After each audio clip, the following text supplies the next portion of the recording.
Donc, j'ai pas encore le titre parce que voilà, je viens de le chercher, le message. Hein.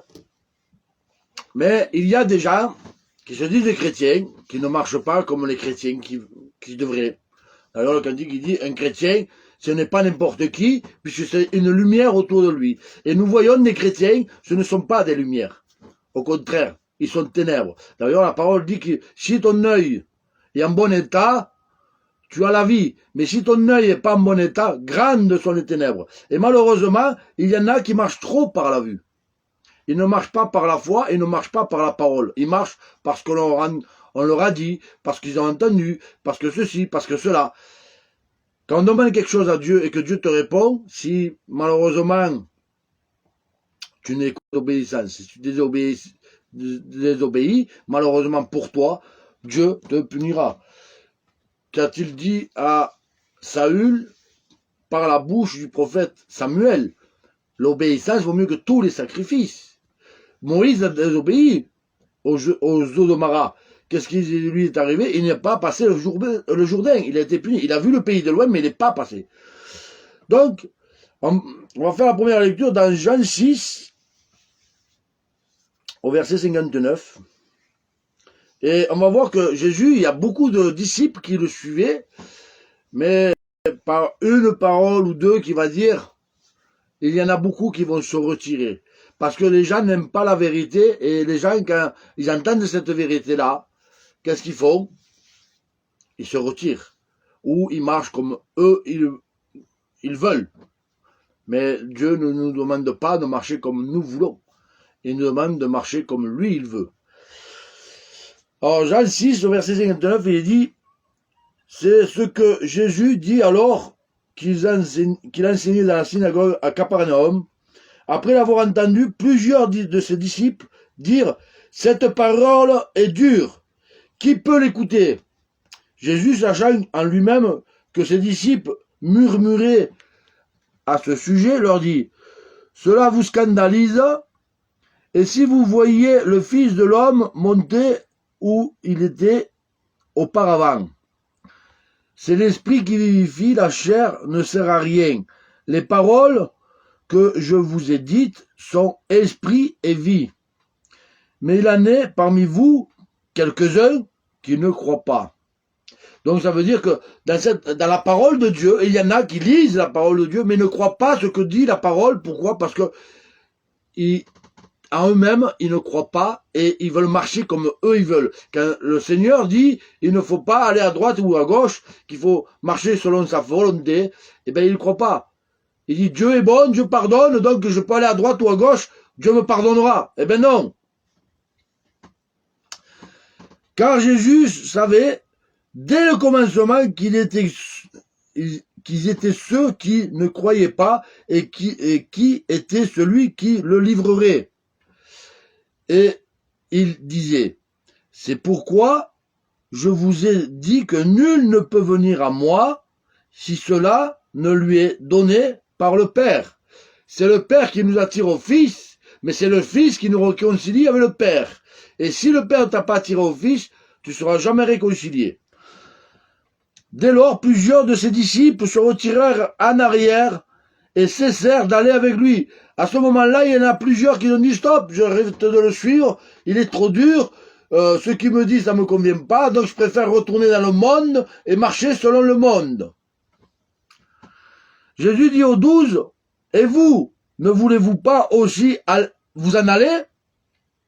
Et là, c'est Pierre qui répond. Simon-Pierre lui répondit, Seigneur, à qui irions-nous? Tu as la parole de vie éternelle. C'est Jésus la parole de vie éternelle. C'est rien d'autre. C'est pas la parole d'un pasteur, c'est pas la parole d'un mouvement, c'est pas la parole du pape, c'est pas la parole d'une sœur, d'un frère ou qui que ce soit. La parole de vie, c'est la parole de Dieu qui est Jésus-Christ et qui est écrit là, devant moi, qui s'appelle la Bible. Attendez, je me retrouve, je sais plus où je suis. Parole de vie.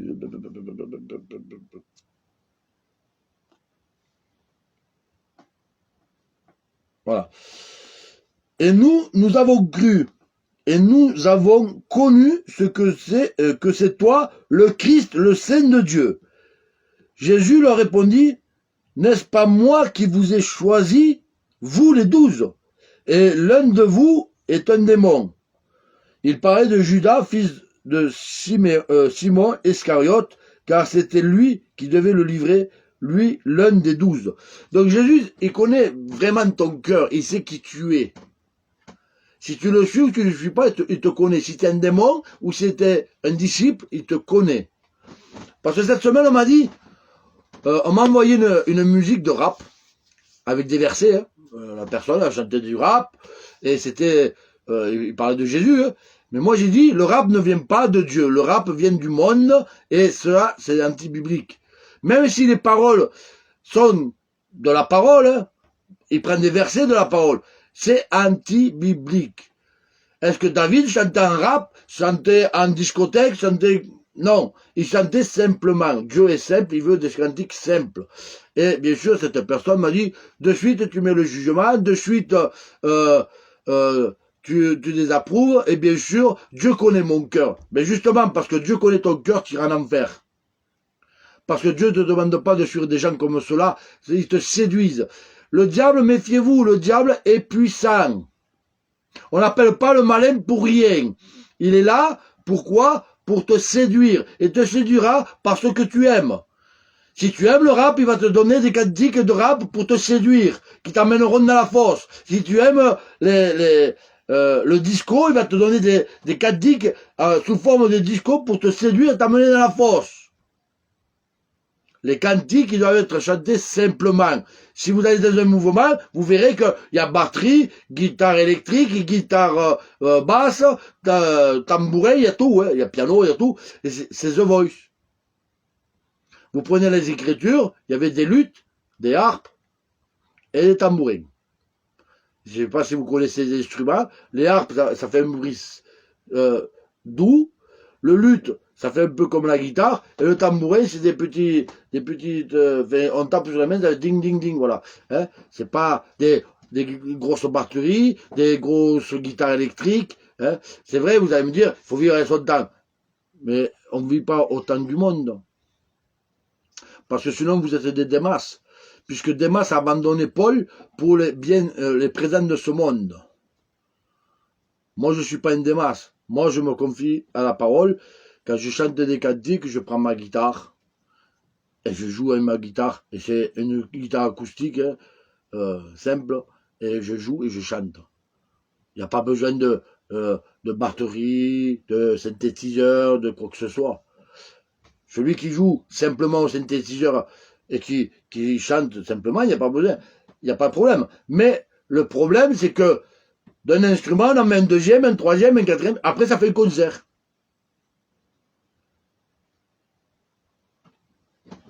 Moi, je vais vous raconter un témoignage. J'étais à l'église, à Lézignan. Je priais. J'avais les mains comme ça, et je priais. Et en vision, j'ai vu une colombe se poser sur mes mains. Une belle colombe blanche. Et c'était symbolique du Saint-Esprit. Du moment qu'ils ont commencé à jouer les cantiques, la colombe a s'envolé. Vous savez ce qui m'est venu en esprit?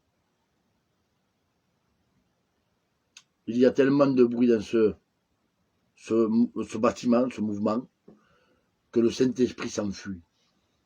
Et une autre fois, j'ai vu une vision où c'est qu'il y avait 12 anges autour de moi, avec Jésus qui me lisait un texte. Et j'ai dit, Seigneur, je t'entends pas, pourquoi? Il fait, c'est normal, avec le raffut qu'il y a dans cette église, tu ne peux pas m'entendre. Et personne ne peut entendre la parole de Dieu.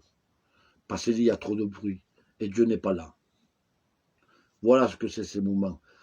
Alors après, j'ai pris à redire à quelqu'un sur le christianisme.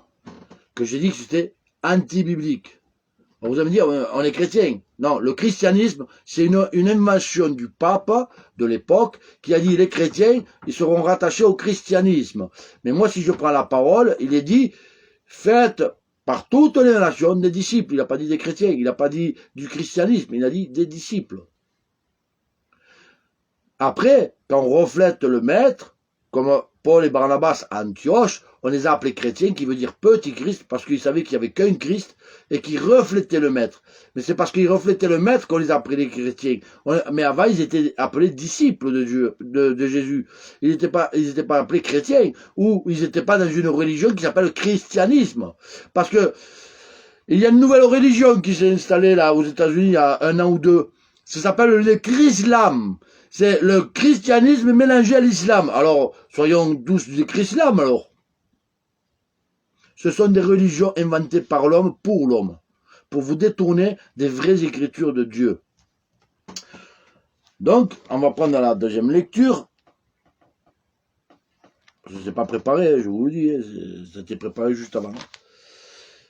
Il est dit dans Matthieu 7, verset 21, «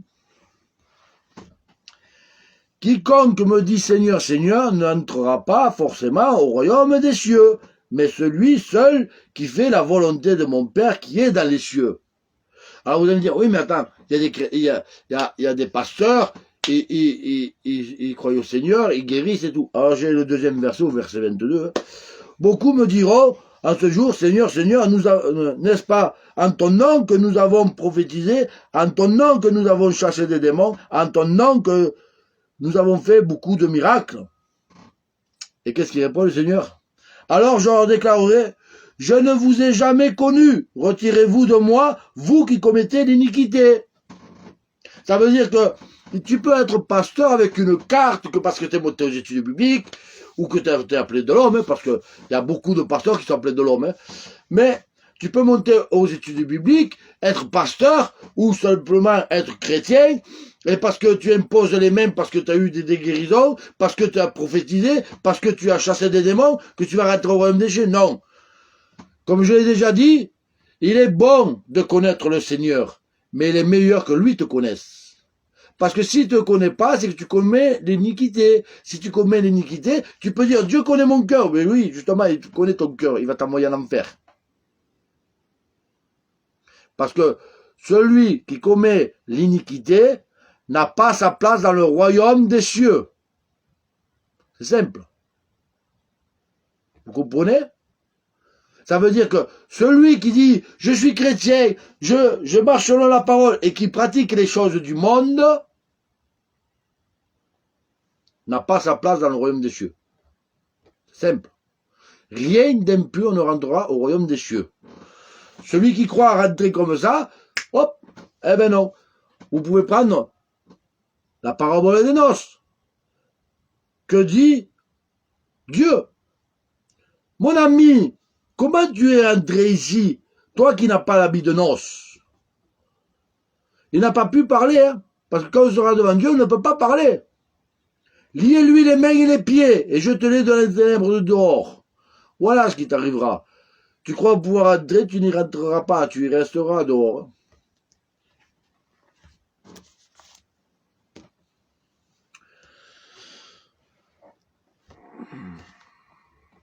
Alors là, j'avais marqué un verset, mais je ne sais plus lequel que c'est. Ah si, je crois. Je ne sais plus. C'est pas celui-là, c'est pas celui-là.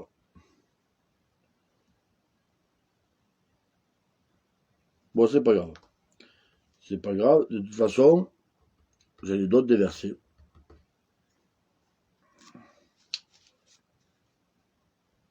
Si, c'est celui-là. C'est la porte étroite. Donc, Luc 13, au verset 22. Jésus traversait les villes et les villages. Et il enseignait en faisant route vers Jérusalem. Donc déjà, on voit bien que il n'enseignait pas dans des églises bâtiments, où ce qu'on dit que c'est obligatoire d'aller, que c'est faux. Il enseignait dans les villes et les villages.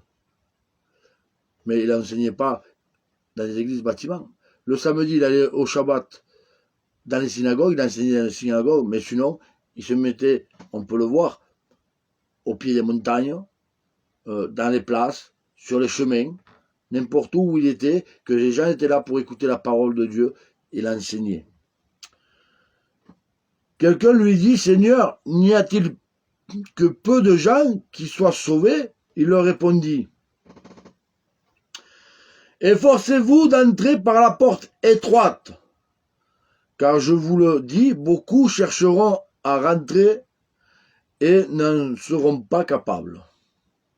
Quand le maître de la maison se sera levé et aura fermé la porte, donc quand il va être levé et qu'il aura fermé la porte de la grâce,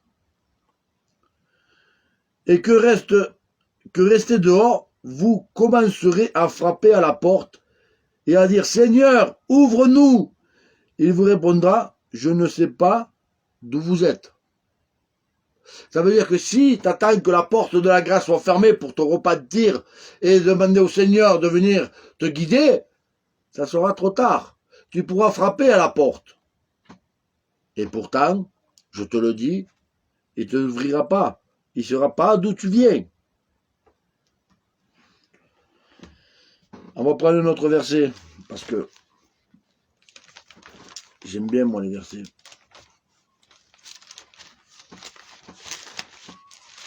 On va aller dans l'Apocalypse.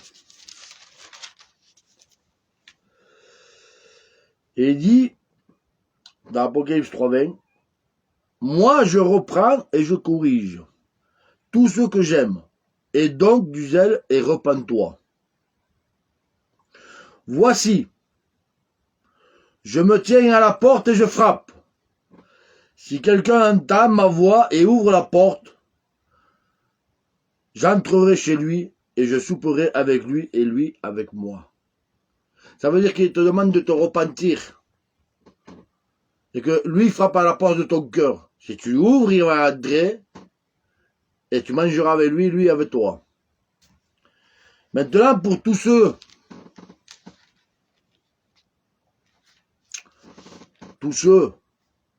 qui ne marchent pas, qui se disent chrétiens, et que malheureusement, ils commettent l'iniquité, on va prendre un autre verset.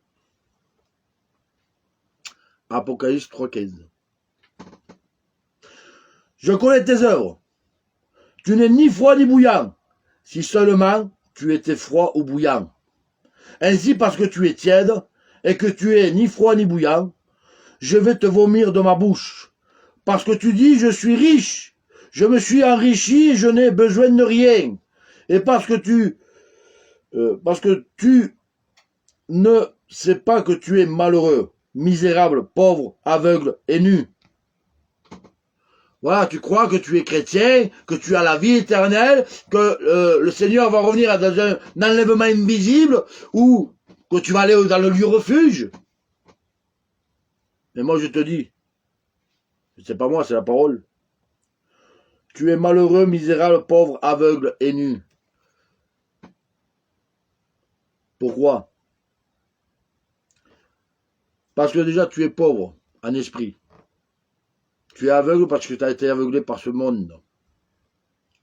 Tu es malheureux et misérable. Parce que tu crois que tout va aller bien et puis en fait c'est pas vrai. Tu as été séduit par l'ennemi, il te fait croire ce que tu veux entendre, et malheureusement pour toi, tu resteras là. Et nu, pourquoi? Tu crois avoir mis ta robe blanche en marchant comme le Seigneur veut, mais tu l'as pas. Tu es taché. Et tout ce qui est taché ne rentre pas au royaume des cieux. Le Seigneur vient chercher une église pure, sans tache, sans ride, sainte, pas une église souillée. Alors, la parole dit autre chose. Elle dit dans 1 Jean 2,15, n'aimez pas le monde ni les choses de ce monde, car celui qui aime les choses de ce monde n'a pas l'amour pour le Père. Comme je l'ai déjà dit, ça veut dire que tu n'as pas l'amour pour le Père comme tu le prétends. Tu peux dire aimer Dieu, mais tu l'aimes du bout des lèvres, mais ton cœur est éloigné de lui. Et celui qui aime les choses de ce monde, dans Jean 4,4, il dit que tu es ennemi de Dieu. Alors, j'ai un autre verset, dans 1 Jean 3,18, il dit, petit enfant, n'aimons pas en parole, ni avec la langue, mais en action et en vérité. Pourquoi il dit ça? Ben c'est simple. Parce que si tu dis aimer Dieu et que tu pratiques pas la parole de Dieu, si tu mets pas les commandements de Dieu en pratique, tu l'aimes que du bout des lèvres et de la langue. mais pas en vérité ni en action. Donc, je vais essayer de le retrouver, parce que ce verset est très bon, et je crois que je l'ai là. Non. Parce que je connais le verset, il n'y a pas de souci. Mais je vais le retrouver parce que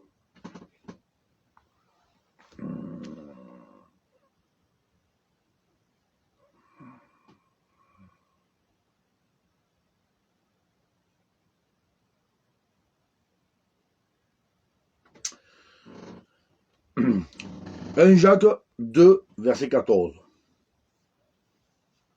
Mes frères, à quoi bon dire qu'on a la foi si l'on n'a pas les œuvres? Cette foi peut-elle sauver? Si un frère ou une sœur sont nus et manquent de nourriture chaque jour, et que l'un d'entre vous leur dise « Allez en paix, chauffez-vous et rassasiez-vous » sans leur donner ce qui est nécessaire au corps, à quoi cela sert-il? S'il en est ainsi de la foi, si elle n'a pas d'œuvre, elle est morte en elle-même. Mais quelqu'un dira, toi tu as la foi et moi j'ai les œuvres. Montre-moi ta foi sans les œuvres, et moi, par mes œuvres, je te montrerai ma foi. Tu crois qu'il y a qu'un seul Dieu, tu fais bien, les démons croient aussi et ils tremblent. Mais veux-tu comprendre, homme vain, que la foi sans les œuvres est stérile?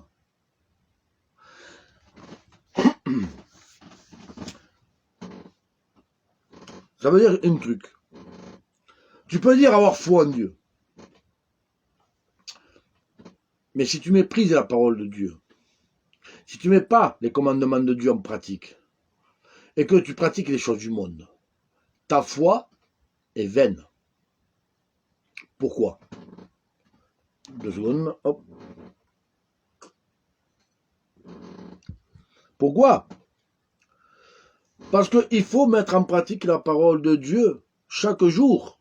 Celui qui ne met pas la parole de Dieu en pratique chaque jour, à quoi bon de s'efforcer, de marcher et de persévérer, de souffrir maintenant, en sachant qu'il va souffrir après? La parole te dit de sortir du monde. D'ailleurs, le Seigneur dit même, quand il fait la prière sacerdotale pour les apôtres, il dit, ils sont dans ce monde et ne font plus partie de ce monde. Nous ne devons pas pratiquer les choses de ce monde, car celui qui pratique les choses de ce monde a la foi, mais n'a pas les œuvres. Et celui qui ne pratique pas les œuvres de ce monde, mais qui ne croit pas au Seigneur, ils ont les œuvres, mais ils n'ont pas la foi. Les démons croient, mais eux, ils tremblent, parce qu'ils connaissent Dieu. Donc ils le connaissent, et ils tremblent. Pourquoi? Parce qu'ils connaissent sa colère. Ils n'ont ni les œuvres, ni la foi. Par contre, toi, tu as la foi, tu dis avoir foi en Dieu parce que tu vas à l'église, tu te dis chrétien. Mais tu ne mets pas les œuvres en pratique. Si Dieu te dit, ne pratique plus ceci, ou ne fais plus cela, et que tu pratiques, tu n'as pas les œuvres. Tu as juste la voix du bout des lèvres. Attention, frères, sœurs, amis de Dieu. On ne se moque pas de Dieu. Dans Galates 6,7,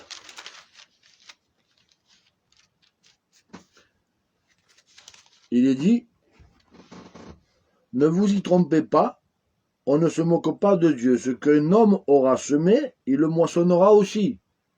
Celui qui sème pour la chair, moissonnera de la chair la corruption, mais celui qui sème pour l'esprit, moissonnera l'esprit et la vie éternelle. Ne nous lassons pas de faire le bien, car nous moissonnerons au temps convenable si nous nous relâchons pas.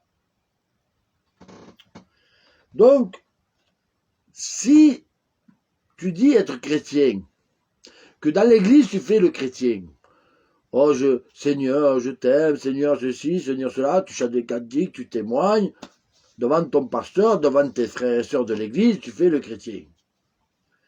Mais qu'en dehors de l'église, tu pratiques les choses du monde et tu vis comme un païen. Es-tu chrétien? Vous savez, il y a des païens qui pratiquent mieux que les chrétiens. J'en ai eu l'expérience. Cette semaine, j'ai été faire des courses. J'ai rencontré une dame et un monsieur. Et j'ai parlé de Dieu. Alors, au début, elle m'a fait le signe de la croix. J'ai fait, il faut plus le faire parce qu'il y a ceci, il y a cela. Je lui ai expliqué. Je lui ai expliqué beaucoup de choses. Depuis, elle m'a pris un ami et elle me suit. Et ne sachant pas tout ce qu'on sait nous, en tant que chrétiens, puisque nous, la parole de Dieu, on l'entend. Et la foi vient de ce qu'on entend, et ce qu'on entend, c'est la parole de Dieu. Donc tous ceux qui suivent depuis des années, dans ces mouvements, Dieu, et moi je dirais, qui soi-disant suivent Dieu, eh bien cette personne mettait plus en pratique la parole de Dieu qu'un chrétien. Alors je peux vous dire, et c'est pas la première fois que je tombe sur des gens comme cela, que je leur explique les choses de Dieu, et il y a beaucoup de gens qui connaissent pas Dieu, qui pratiquent mieux la parole de Dieu qu'un pauvre chrétien qui se croit riche, mais qui est pauvre, misérable et nu. Il n'y a pas un problème. Hier, j'écoutais le pasteur Antoine, je l'ai partagé. Il racontait un témoignage justement qu'un chrétien avait été à un mariage, et les païens eux-mêmes lui disaient « Mais qu'est-ce que tu fais là? C'est pas la place d'un chrétien. » Les païens connaissent mieux les choses qu'un chrétien doit faire ou pas faire. Un chrétien ne sait pas ce qu'il doit faire, ce qu'il ne doit pas faire. Vous savez pourquoi? Manque de lecture, manque de consécration, manque de révélation de la part du Seigneur. Vous savez pourquoi? Parce qu'on fait le chrétien dans l'église, mais en dehors, on est des païens. Alors tu veux marcher selon Dieu? Marche selon sa parole. Mais pour marcher selon sa parole, qu'est-ce qu'il faut faire? Il faut s'y mettre devant la parole. Il faut lire la parole. Il faut que tu aies une communion avec le Seigneur intimement, pas dans une église. Une église, si c'est un vrai pasteur en vérité, vas-y. Il est bon de se réunir entre frères et sœurs. Je ne dis pas le contraire. Ce que je dis, c'est que ces mouvements vous ont détourné des vraies voies de Dieu. Alors il vaut mieux sortir de ces mouvements et suivre Dieu selon ses voies. Et se réunir entre vrais frères et sœurs. D'ailleurs, je vais essayer de le trouver. C'est dans Timothée. Je crois que c'est le 1 ou le 2.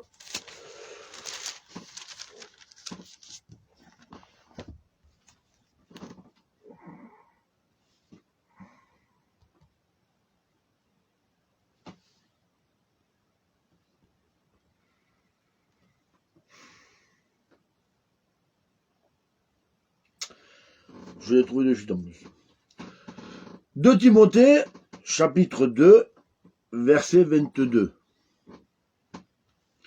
Fuis les passions de ta jeunesse et recherche la justice, la foi, l'amour, la paix avec ceux qui invoquent le Seigneur d'un cœur pur. Ça ne veut pas dire d'aller dans une église où c'est qu'on te détourne et qu'on t'amène dans la fosse. Réunis-toi entre frères et sœurs. 2 ou 3 réunis en mon nom, je suis au milieu d'eux, le Seigneur dit. Réunis-toi avec des frères et des sœurs d'un cœur pur qui cherchent vraiment les voies de Dieu. Ça t'apportera beaucoup plus qu'une église où c'est que tu as un chrétien parmi 50 faux chrétiens. Je te le dis. Si Dieu m'a fait sortir des églises, ce n'est pas pour rien. C'est parce que j'en ai fait exactement 3. J'ai fait 2 dans l'Aude, donc les Lignan Narbonne, et Dieu m'en a fait sortir. Et j'ai fait celle du Boulou. Et au Boulou, je suis allé 4 fois. Au bout de 4 fois, le Seigneur m'a dit, n'y va plus. Et j'ai compris pourquoi. Vous comprenez? Il vaut mieux se réunir entre frères et sœurs dans une maison, comme j'ai dit la dernière fois, faire une réunion de maison, et être avec un cœur pur, sincère pour le Seigneur, et marcher selon la parole de Dieu, que être dans un mouvement, faire style d'être chrétien, à l'église, que le pasteur fait style d'être chrétien, d'être pasteur, et qu'en dehors, il marche comme un païen. Parce que ce pasteur-là te prêchera jamais la vérité. Vous savez pourquoi? Parce que si te prêcherait la vérité, tu dirais, mais tu marches pas selon la vérité. Parce que si ce que tu prêches, tu ne le vis pas, tu n'es pas dans la vérité. Si tu prêches quelque chose, il faut que tu le vives. Si moi je vous dis, il ne faut pas voler, je ne vais pas aller voler moi. Sinon je ne vis pas ce que je prêche. Vous comprenez? Le problème, c'est que vous allez dans les églises, ils vous disent, il faut faire comme ci, il faut comme ça, comme ça, comme ça. Mais eux ne le vivent pas. Et le Seigneur, qu'est-ce qu'il dit par rapport aux pharisiens? Faites ce qu'ils disent, mais ne faites pas ce qu'ils font. Parce que c'est des beaux parleurs. Ils s'appuient sur la parole, il n'y a pas de problème. Mais le problème, c'est qu'ils ne vivent pas la parole. Et malheureusement, il y en a que même s'ils s'appuient sur la parole, à un moment donné, dans la prêche, qu'est-ce qui se passe? Ils vont vous séduire avec de belles fables qu'ils ont pour vous amener petit à petit dans la fosse. Ils vont vous demander de payer la dîme, parce que c'est biblique. Faux. La Bible dit qu'on a été racheté comme sacrificateur. Et les sacrificateurs ne payent pas la dîme, c'est eux qui la reçoivent normalement. Parce que ceux qui payaient la dîme aux sacrificateurs, ce sont les Lévites.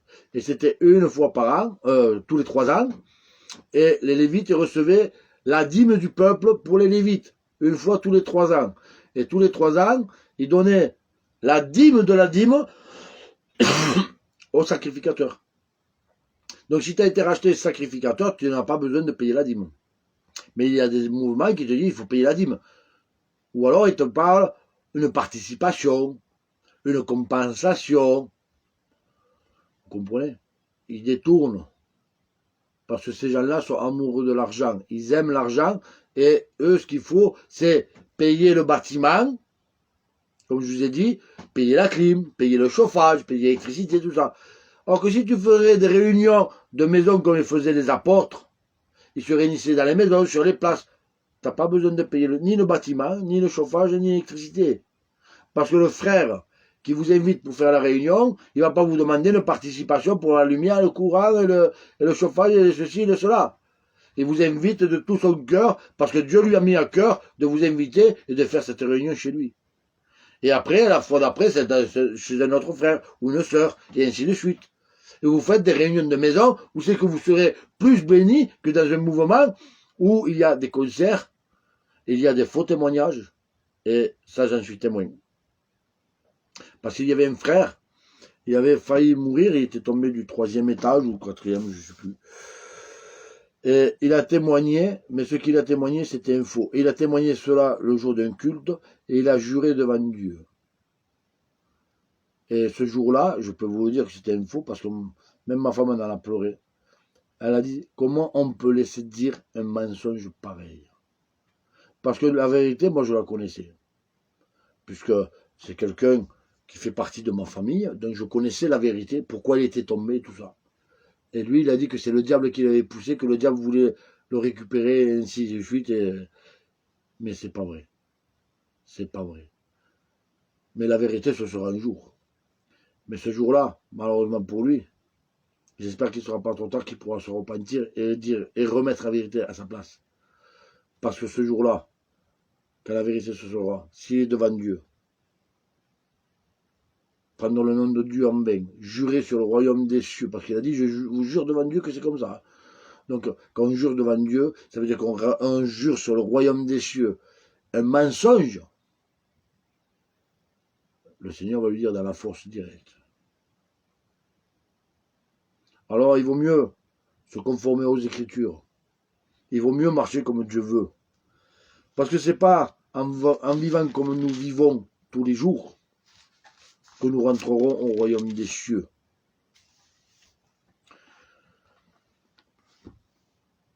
La parole dit, on ne peut pas servir de maître.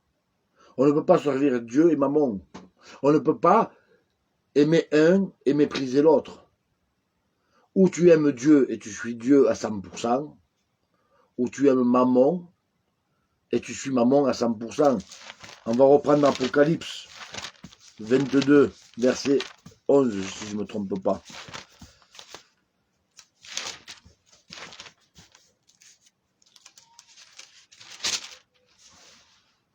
C'est ça. Apocalypse 22, 11. Que celui qui est injuste soit encore injuste. Que celui qui est souillé se souille encore. Que le juste pratique encore la justice. Et que celui qui est saint soit encore sanctifié. Et si on prend plus bas, voici, je viens bientôt et j'apporte avec moi ma rétribution pour rendre à chacun selon son œuvre. Au verset 14, il est dit, heureux ceux qui lavent leurs robes, afin d'avoir droit à l'arbre de vie et d'entrer par la porte de la ville. Et là, au 15, c'est celui que personne aime, mais pourtant c'est la vérité. Dehors, les chiens, les magiciens, les débauchés, les meurtriers, les idolâtres, et quiconque pratique, aime et pratique le mensonge. Moi, Jésus, j'ai envoyé mon ange pour vous attester ces choses-là dans les églises. Je suis le rejeton de la prospérité de David, l'étoile brillante du matin. Parce qu'il faut savoir une chose, c'est que les 7 églises du début de l'Apocalypse, c'est pas les 7 mouvements comme voilà.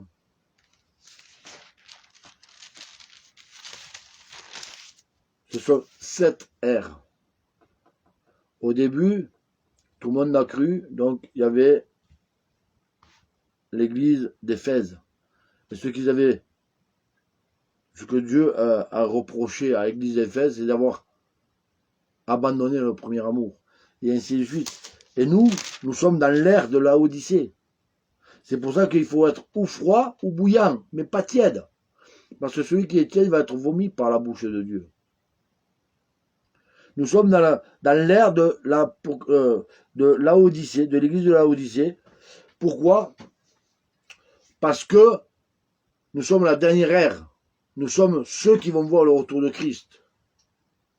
Et celui qui est dans cette ère doit être bouillant ou froid. Les froids, ce sont les païens, ceux qui ne connaissent pas Dieu. Il pourra leur faire grâce et peut-être les sauver, je ne sais pas, je ne suis pas Dieu, moi. Mais les bouillants, eux, c'est ceux qui marchent selon la parole de Dieu, qui mettent tout en pratique et qui s'efforcent. Et eux, bien sûr, qu'est-ce qu'ils font? Ils se réjouissent de la venue de Christ parce qu'ils savent que leur souffrance sur cette terre, va bientôt finir et ils seront près du Seigneur. Mais les tièdes, ce sont ceux qui croient ce qu'on leur dit, ceux qui ne marchent pas selon la parole, ceux qui croient un enlèvement invisible, ceux qui croient rentrer en marchant comme ils marchent dans le monde. Tout cela, ce sont les tièdes.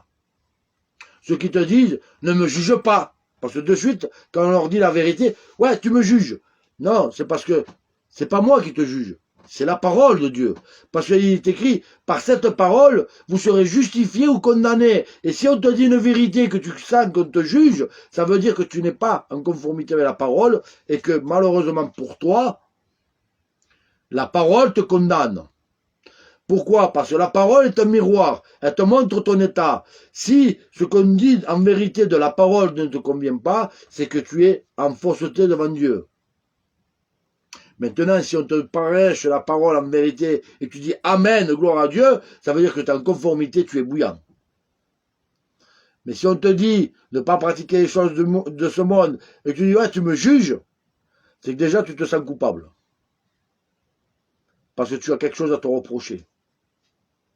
Et à ce moment-là, tu n'es plus bouillant, tu es tiède. Parce que tu dis être chrétien, tu dis vivre selon Dieu, mais tu vis selon le monde. Tu vis selon ta volonté, et plus la volonté du Père. Alors moi je te le dis, frère, sœur, ami de Dieu, conformez-vous à la parole de Dieu. Repentez-vous, marchez selon sa voie. Parce que celui qui ne marche pas selon les voies du Seigneur, ils vont y rester là. Et ce n'est pas dit qu'ils soient sauvés. Celui qui va rester là, je le plains. Moi, je m'efforce tous les jours. Ma femme s'efforce tous les jours. On s'efforce jour après jour. On avance de progrès en progrès. On ne dit pas qu'on est parfait, mais on s'efforce. Parce que tous les jours, c'est pas facile. Je vous promets, c'est pas facile. Parce que tous les jours, il y a des gens qui vont prendre des versets de la parole pour justifier leur péché ou justifier ce que Dieu a interdit. Mais c'est pas grave. Moi, j'informe et j'avertis de la vérité de la parole. Si la parole te dit de ne pas faire ceci ou de pas faire cela, ne le fais pas. Maintenant, moi je t'avertis, tu as ton libre arbitre, chacun travaille pour son salut. Mais sache une chose, tu ne pourras pas dire devant Dieu, je n'ai pas été averti. Moi, je fais mon rôle de sentinelle, j'avertis le peuple. Comme là, j'ai partagé que les viandes, les œufs, le lait, tout cela est contaminé par le venin du serpent qui est ce vax. Ils sont en train de vaxer les animaux. Et ils ont bien commencé depuis un moment, puisque j'ai un frère qui a eu un message comme quoi l'ennemi a souillé tous les aliments et que malheureusement, il vaut mieux manger ce que Adam et Ève mangeaient dans le jardin d'Éden. Donc des fruits et légumes. Pour ceux que nous avons été créés au départ. Mais que l'ennemi vous a séduit avec tous ces aliments et tout ce qui est préparé, tout ce qui est fast-food et tout cela est injecté et contaminé. Moi, je vous dis que ce que j'ai reçu, puisque moi, le Seigneur, je lui ai posé la question, il m'a dit, enlève tout. Donc, j'achète plus de viande, j'achète plus de lait, j'achète plus d'œufs, j'achète plus rien. Et le Seigneur a dit aux frères, bientôt, ça sera la fin de l'abondance de la nourriture. Préparez-vous, frères, sœurs, amis de Dieu. Parce que ce matin, j'ai eu une confirmation du Seigneur qu'il va y avoir un chaos après le 8. Parce que j'ai demandé au Seigneur, ça sera avant ou après le 8. Il m'a confirmé par les signes que ce sera après le 8. Je ne sais pas quand. Il va y avoir un chaos. Il y aura un manque de nourriture. Préparez-vous, parce que ce qui arrive, qui est devant nous, n'est pas bon. Moi, personnellement, je suis prêt. J'ai fait ce qu'il fallait que je fasse avec les légumes de cet été, plus les légumes que j'ai dans le jardin, même si les autres personnes vont venir, ça je sais qu'ils vont venir, quand ils seront là, il y aura assez à manger pour 2-3 mois sans problème. Parce que chacun va apporter aussi leur réserve, donc ça va se rajouter. Donc il n'y a pas de souci, pendant 2-3 mois, on peut vivre sans problème. Et comme il faut à peu près 2 à 3 mois de réserve, il n'y a pas de souci. Par contre, je vous le dis, préparez-vous. Les temps sont durs, mais ceux qui arrivent sont encore plus durs. Et il reste très, très, très, très peu de temps. La porte va se fermer dans pas longtemps. Je ne sais pas quand, mais bientôt. Et je pense qu'il y a beaucoup de gens qui vont avoir une ruine soudaine. Et malheureusement pour vous, il sera trop tard. Il est temps de se repentir. Il est temps de marcher selon la parole de Dieu. Sortez du milieu d'eux. Sortez des églises, sortez de ce monde, parce que bientôt, il y aura des pleurs et des grincements dedans. Moi, personnellement, j'écoute la parole de Dieu. Quand j'ai quelque chose à demander, je demande, il me montre le signe, et j'obéis. Là, j'ai dit au frère, mets-toi devant Dieu parce qu'il ne savait pas, et Dieu lui a répondu. Après, il fait ce qu'il veut, je ne suis pas là pour ni le juger, ni le condamner. Il fait ce qu'il veut. Il travaille pour son salut, il travaille pour son âme, il a son libre arbitre. Comme vous, je vous dis, attention. Si vous mangez des viandes, de la viande, des œufs, vous buvez du lait, c'est contaminé. Et merci, Seigneur, qui m'a averti. J'ai le temps de vous avertir. Je vous le dis.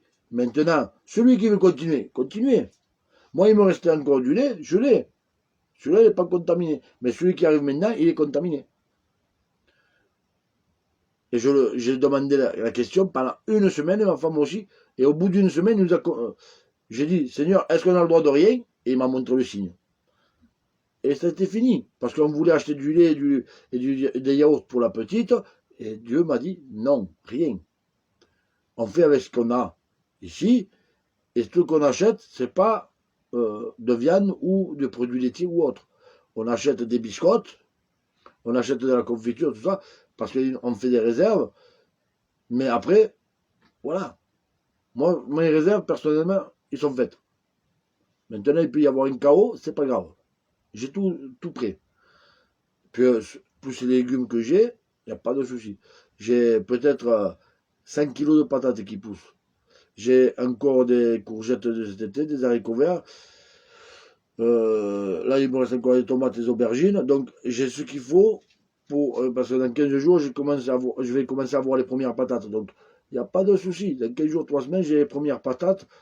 J'ai à peu près 5 kilos de patates. J'ai des carottes, j'ai des haricots verts. Il n'y a pas de souci. J'ai de quoi vivre pendant 3 mois sans problème. Parce que j'avais déjà des réserves de pâtes et tout cela. Il n'y a pas de problème. Mais le problème, le lait de céréales, je ne sais pas. Je n'ai pas posé la question. Moi, j'ai demandé ce qui était produits laitiers et tout ça. Donc, après, on m'en a parlé déjà du lait de soja, tout ça, mais je ne sais pas. Demandez et Dieu vous répondra. Mais sachez une chose. Il est temps de se préparer. Mais pas que préparer la nourriture. Il est temps surtout de préparer son cœur. Parce que la première chose à faire, c'est veiller et prier et préparer son âme à la rencontre de Dieu. Parce que, comment dire, dans Amos 4.12, il est dit, prépare-toi à la rencontre de ton Dieu. Tôt ou tard, si tu fermes les yeux ici, ou si tu vas dans le lieu refuge, ou si tu restes dans ce monde, à un moment donné, Jésus va apparaître. Prépare-toi-en.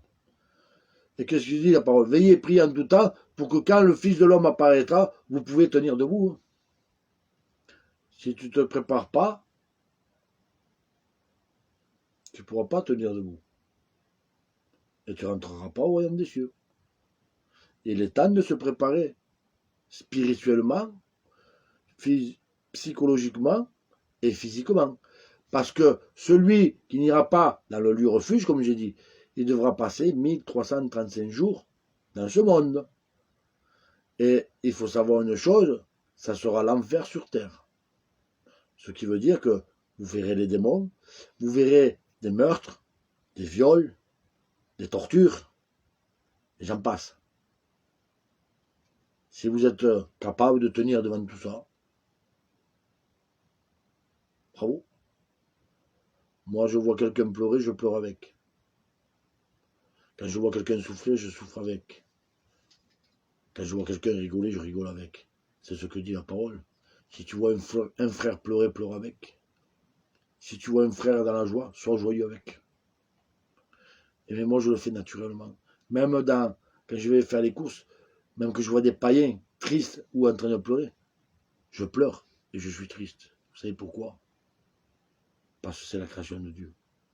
Et qu'ils ne connaissent pas les voies de Dieu. C'est eux qu'il faut leur prêcher la parole de Dieu. C'est à eux qu'il faut leur montrer les voies. Mais toi, avant de montrer aux autres, mets-toi-y dans les voies. Parce que ça, je l'ai vu beaucoup. On veut sauver les autres, mais on n'est pas sauvé soi-même. Sauve-toi d'abord, et après sauve les autres. Voilà, sois frère ami de Dieu. Que dire de plus? Il faut marcher selon la parole de Dieu. Et arrête de dire que Dieu connaît ton cœur, que Dieu pardonne. C'est faux. Dieu te connaîtra que si tu fais sa volonté. Sinon, si tu ne fais pas sa volonté, il ne te connaîtra pas. Et tu peux dire, Dieu connaît mon cœur. Dieu connaît ton cœur, justement. Et c'est pour cela qu'il va t'envoyer en enfer. Dieu aime les gens droits, justes. Il ne faut pas oublier que Dieu est amour. Gloire à Dieu pour cela. Dieu pardonne. Gloire à Dieu pour cela. Mais il est droit et juste. Et il ne fait cas de personne. C'est pas parce que tu t'appelles Dupont ou La Joie qu'il va te connaître mieux que les autres et qu'il va te sauver. Il connaît que ceux qui font sa volonté. Il connaît que ceux qui marchent droit dans sa droiture et dans sa justice. Si ton pied chancelle à droite et à gauche, tu n'es pas avec Dieu. Et sachez une chose, dans ce monde, il y a deux personnes à suivre. Ou le Seigneur, ou Mammon qui est Satan. Si tu fais les œuvres de Dieu, gloire à Dieu. Mais si tu fais les œuvres du monde, tu fais l'œuvre de Satan. Donc, comme dit le Seigneur, vous faites l'œuvre qui est votre père, le diable, car c'est un menteur dès le commencement. Si tu pratiques les choses de ce monde, tu pratiques les choses de Satan. Ne te dis pas chrétien. Dis-toi enfant de Satan, pas enfant de Dieu. Celui qui est enfant de Dieu pratique les choses de Dieu, marche selon la volonté de Dieu, met la parole en pratique et les commandements en pratique.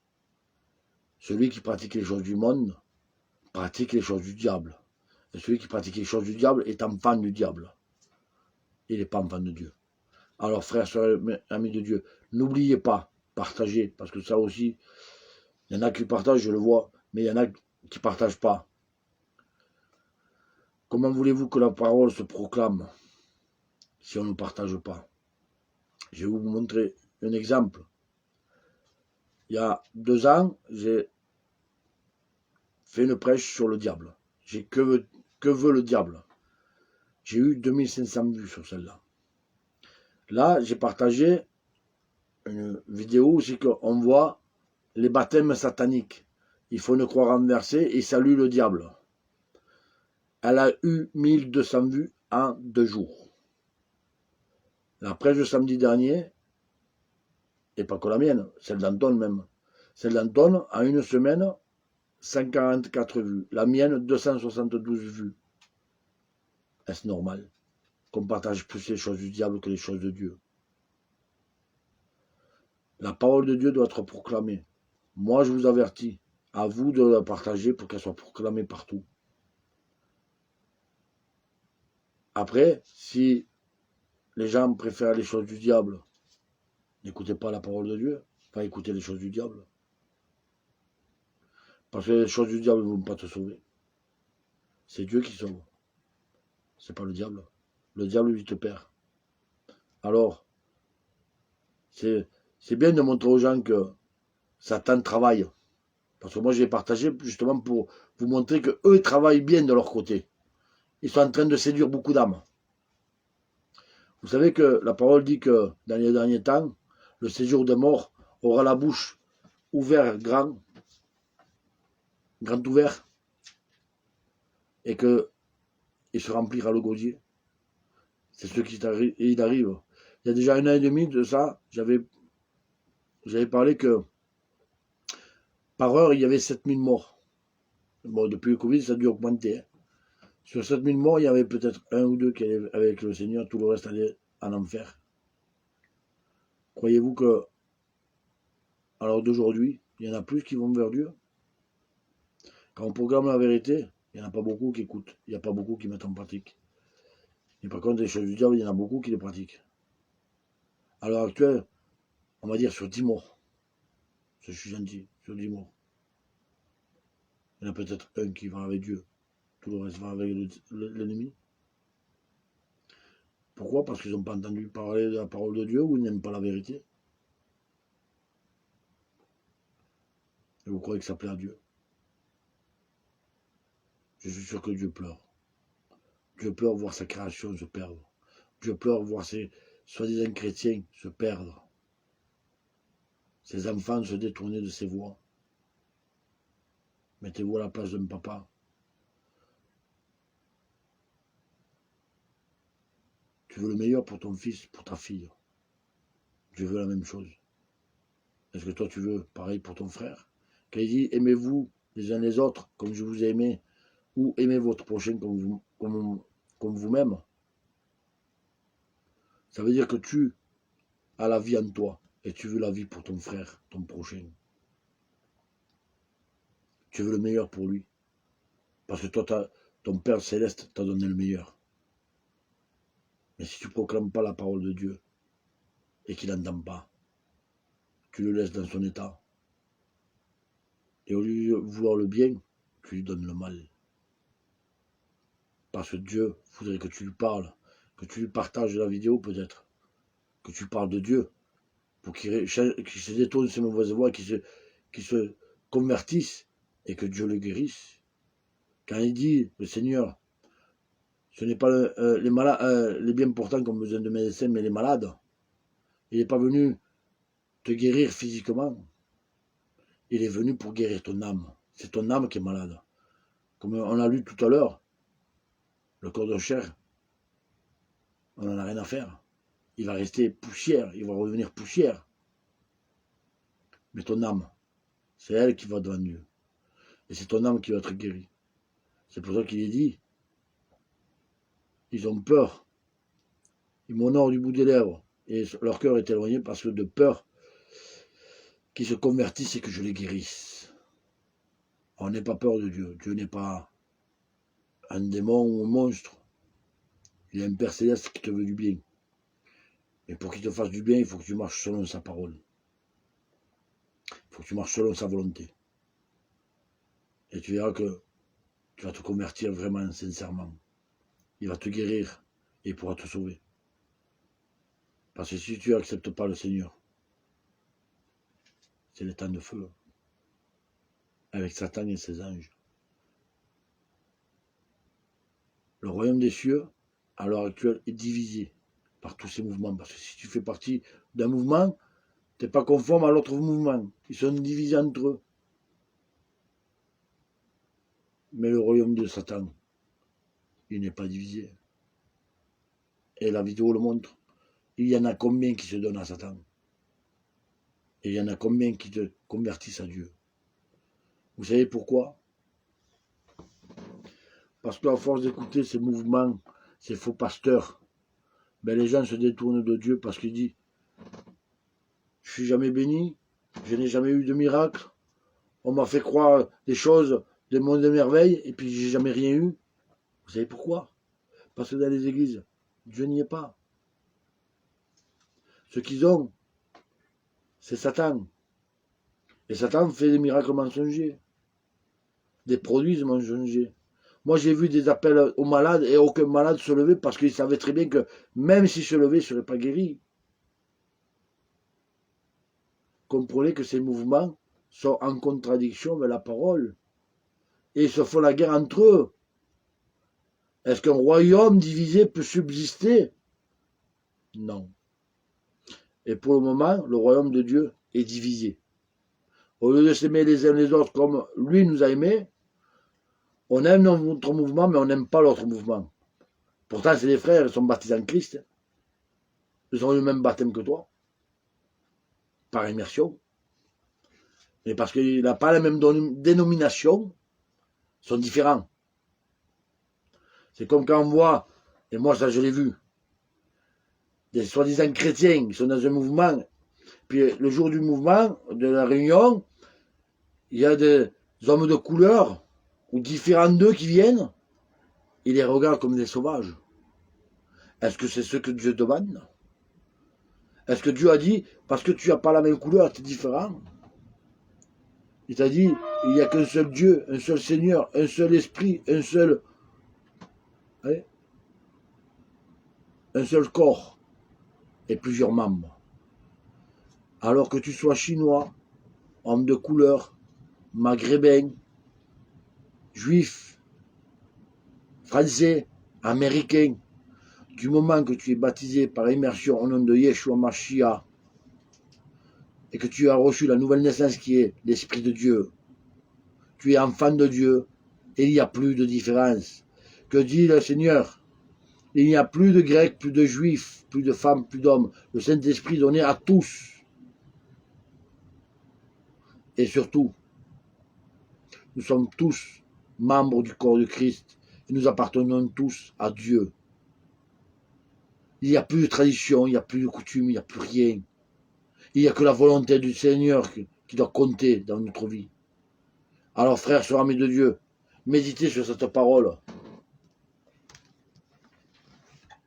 Et proclamez la parole. Repentez-vous. Marchez. Parce que bientôt, les souffrances arrivent. Sur ce, frères, sœurs, amis de Dieu, que Dieu vous bénisse. Ça n'a pas été une prêche facile à amener. Je l'ai reçu comme ça. Je me suis laissé guider. Mais sachez une chose. Dieu aime le pécheur. Mais il haït le péché. Ne pratiquez pas le péché. Pratiquez le bien. Ne vous lassez pas de faire le bien. La parole dit. Aimez-vous les uns les autres comme je vous ai aimé. Et c'est à cela qu'on verra que vous êtes mes disciples. Et c'est le Seigneur qui le dit. Alors, Aimez-vous les uns les autres. Haïssez le péché.